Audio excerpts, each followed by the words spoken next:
Okay, so everyone's talking about the AI boom, right?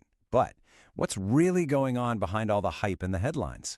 Well, we're going to forget the speculation. Instead, we're diving into the hard data to uncover the true story of how AI is actually being used out there in the wild.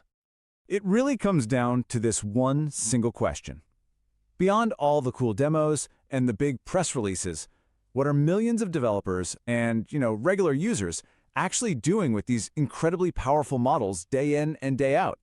The answer, I promise you, is not what you think.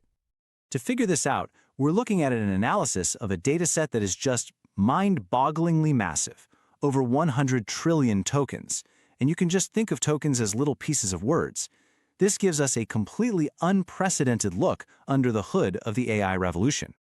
So, our guide for this journey covers everything from late 2024 up to today. And that time frame is super important because it was defined by this huge shift in what AI could do.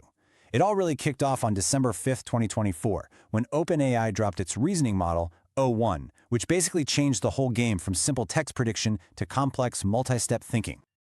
Okay, let's get into it. First things first, we got to understand the competitive landscape. I mean, who is actually winning in this brand new model marketplace? Now, what's really interesting here is just how much staying power the open source models have. You'd think they'd get crushed by the big proprietary players, but nope. The open source community has steadily grown and now commands about a third of the entire AI market. They are a serious force to be reckoned with. And you know where a huge chunk of that open source growth is coming from? Chinese-developed models. I mean, get this. They started at just over 1% of the market, and then, boom, they exploded, capturing nearly 30% of all usage in some weeks this year. This is not a minor trend, folks. It is fundamentally reshaping the entire global ecosystem. The market is also just getting smarter. It's not this simple choice anymore between small, fast models and these giant, super powerful ones. What we're seeing now is the rise of a really robust, medium-sized category. The ones that hit that perfect sweet spot between performance and efficiency. They've found a real model market fit. So that's the marketplace. But now for what I think is the most fascinating part. What are people actually doing with all these different models?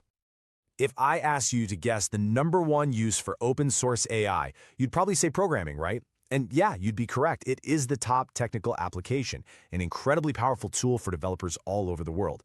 But it's not the biggest category, not by a long shot. The biggest use, the one category that just absolutely dwarfs